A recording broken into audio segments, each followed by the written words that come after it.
This topic of interest is amplifiers. Why amplifiers are required, or why we have to study about amplifiers, is the first question that one should think about. Now here a small introduction paragraph which will give you a clear idea about requirement of amplifiers. The simplest and important signal processing task is signal amplification. The need for amplification arises because the transducers provides the signal which is very weak, and the strength of the signal is in the order of microvolts or millivolts, and also possessing little energy. So the energy of the signals that obtained is very less. To process the signal with such a low amount of energy, it is very difficult task for us. So if you boost the signal or increase the strength of the signal from such a small amount of energy to such a huge amount of energy, then it is very easy for us to process this signal. So we can call this is a fundamental motivation for us to study about amplifiers. One more thing is, at the reception end, if you take this as an antenna, the first block will be a low noise amplifier block, LNA. You might come across this word very often in your coursework.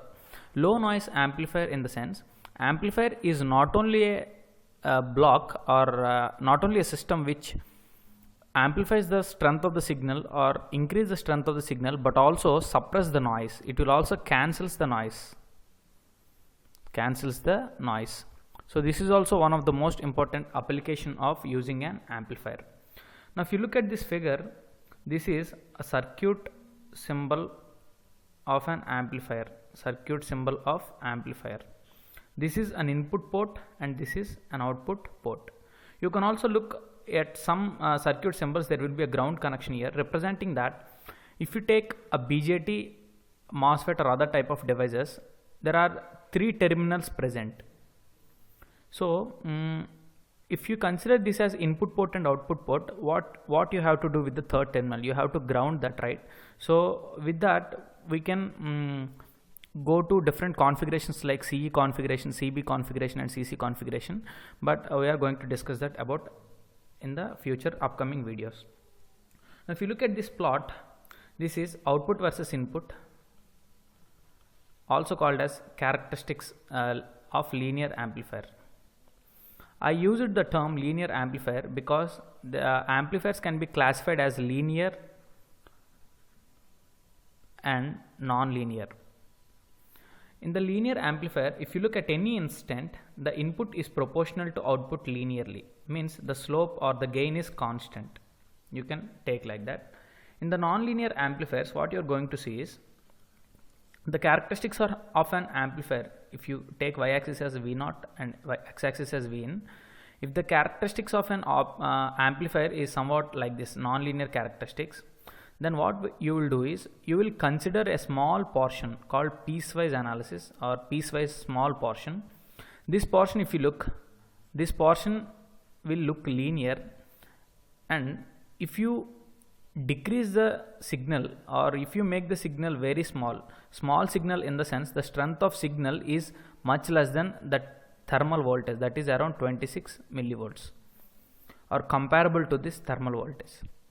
Now if you send such a small amount of signal by boosting that with a DC bias or DC supply, you will boost the signal and you will send such a small signal so that it can be amplified in this linear portion of the non-linear characteristics.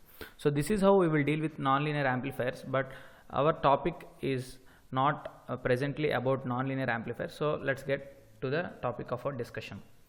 Now you can see here DC supplies of an amplifier. One more thing is, the characteristics of this will tend to infinite if there is no saturation or limiting voltages, but in general we will have a threshold saturate voltages, that is plus VCC or minus VCC, around 15 volts or minus 15 volts or like that. This is linear. This is a straight line. Now if you see here you can look V plus and V minus. These are the DC supplies to an amplifier. This is an input port, this is output, and this bias voltages the common input and output ports are all connected to a same node, that is ground node or reference node. Now the shorthand representation of this entire circuit can be shown like this: VCC and ICC is entering.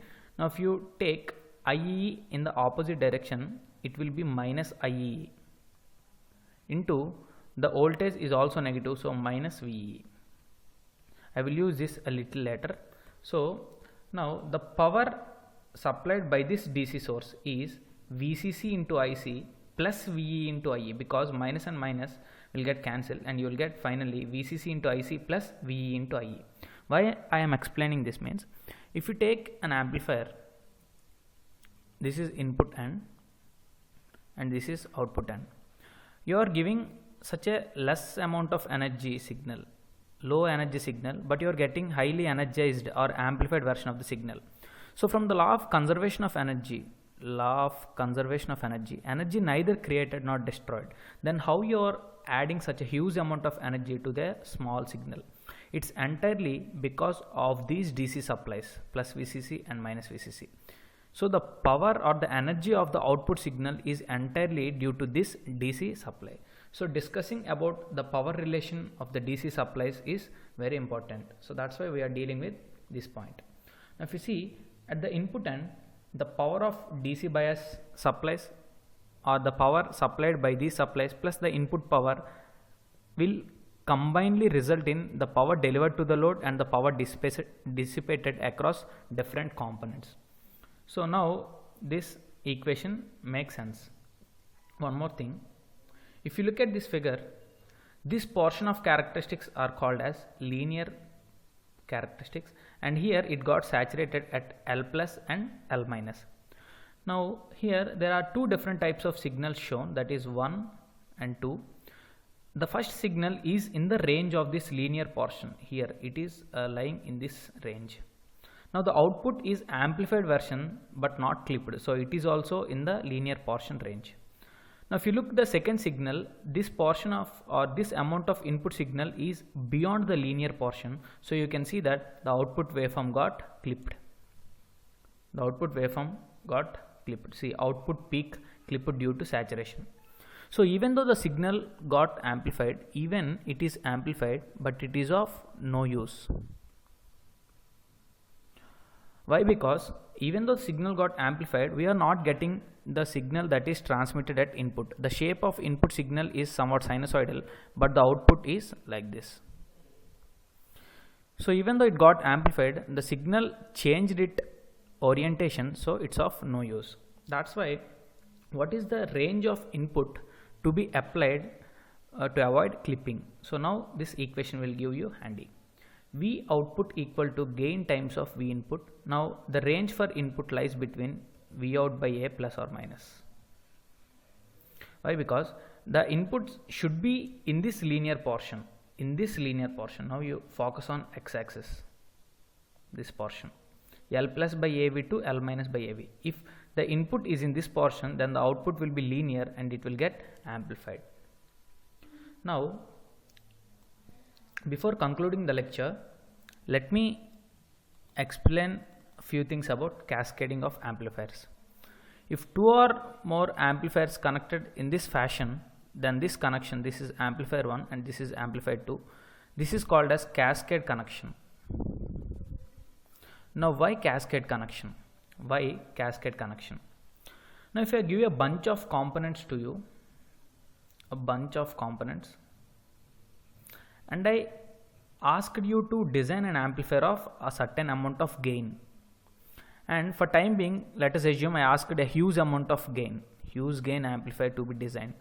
Now to design an amplifier of gain 20, for example, you require X number of components. So to design an amplifier of gain 2 or 3 or something less than 20, you require Y number of components, then clearly X will be greater than Y. The number of components required to design a huge amount of gain amplifier are always greater than the amplifier of low gain. Now for suppose there is an amplifier of gain 20, input, output. Now if I design 3 small amplifiers of gain 5 each, See, now you just observe what will happen here.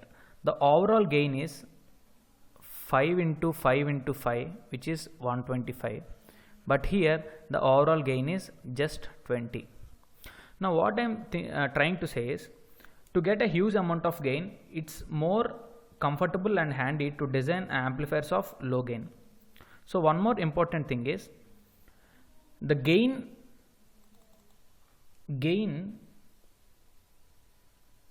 and bandwidth product is always constant.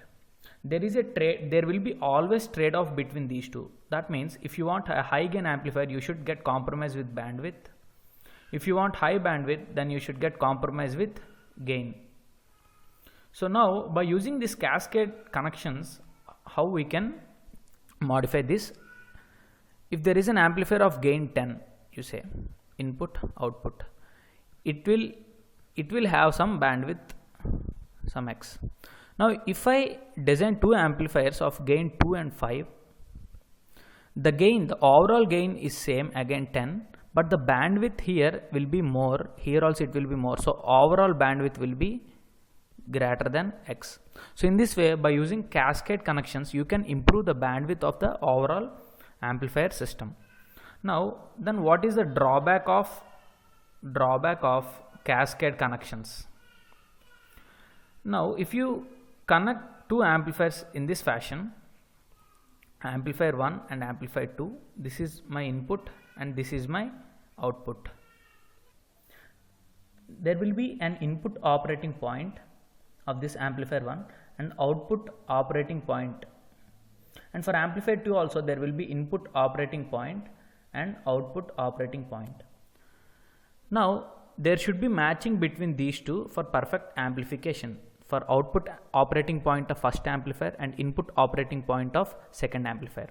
Now if in case there are some fluctuations in the input or in the DC bias of first amplifier, it will affect the next stages. All the next stages will be affected. So this is the major drawback of cascade connections. But nowadays the design is such a way that the first amplifier is completely in isolation with the next amplifier. That means the operating point of these amplifiers will not affect the operating points of this amplifier or such type of design. As we are in the beginning of learning about amplifier, so I thought it would be better if I discuss this constraint or this drawback. So anyway, now this is not that issue because it has been overcome, but learning about that point is quite important. So hope you guys learned something new, and that's all for this video. You can ask your queries in the comment section or any topics that you are feeling difficult with. In the next video, I am going to explain about types of amplifiers, about VCVS, voltage controlled voltage source, voltage controlled current source, current controlled voltage source, and current controlled current source. Depending on the time of video, either one or at a time two, or let us see in the next video. So that's all for this video. See you in the next one.